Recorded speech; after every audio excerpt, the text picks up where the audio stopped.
India held a high-level meeting today to discuss the captivity of 39 Indians in war-ridden Iraq.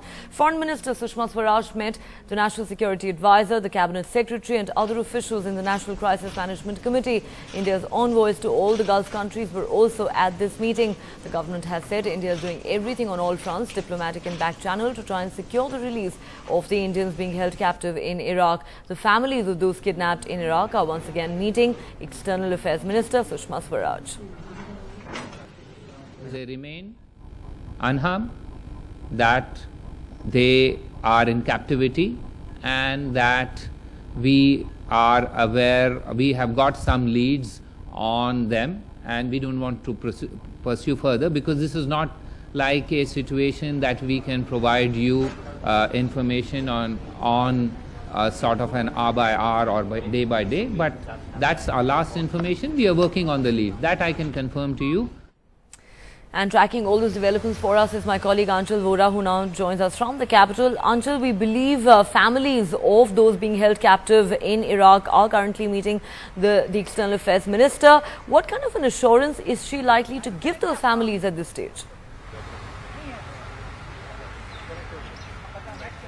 Well, the assurance that they're seeking, Neha, is that their family members would be brought back home safely. We, in fact, spoke to a gentleman from Hoshiarpur. He says that his brother has been abducted, is in captivity in Iraq, and he says even though he's getting help from the government, what he really wants is his brother to come back home sooner than is happening. So, of course, all these people are looking for that certainty from the Minister of External Affairs. But the families that have come to meet the Minister are not just of those who've been abducted, some of those, and some others who are stranded in Iraq in different areas. Now, that meeting is happening right now. It's been a day of packed meetings. A little correction, Neha. In this meeting, the External Affairs Minister met Indian envoys in the Gulf and the envoys of the Gulf in Delhi. But in this meeting, she did not meet the NSA or the Cabinet Secretary. What has come out of this meeting essentially is that 12 more people from the ministry would be going to Iraq. Now, we already yesterday sent people to have mobile teams in Basra, Karbala and Najaf. Now we will have 2 of these teams also in Baghdad. That takes the total number of these mobile teams that would be helping Indians in these areas to be 11 now. And about 50 people from the conflict areas have been brought back using local support.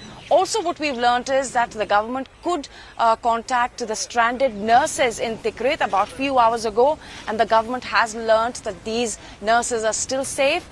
They say that they needed some. They said that they needed some funds, and those funds have been provided again through India's local contacts to these nurses. Now, Indian government's meeting today, Neha, was to, of course, the priority remains how to bring the Indians abducted back, but also to facilitate the return of those who at such a time in Iraq would want to come back to India. That number is about 10,000 plus.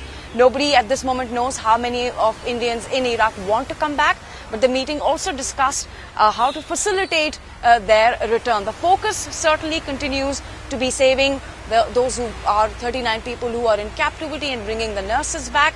But remember, from these conflict areas, 50 people over the last few days have been brought back by the Indian government. So the government has certainly a little hope. In the meeting, the External Affairs Minister took the assessment of our envoys in the Gulf region to ask how can they from their respective countries help in this mission. Neha? Right, Anchal, thanks so much for bringing us those details.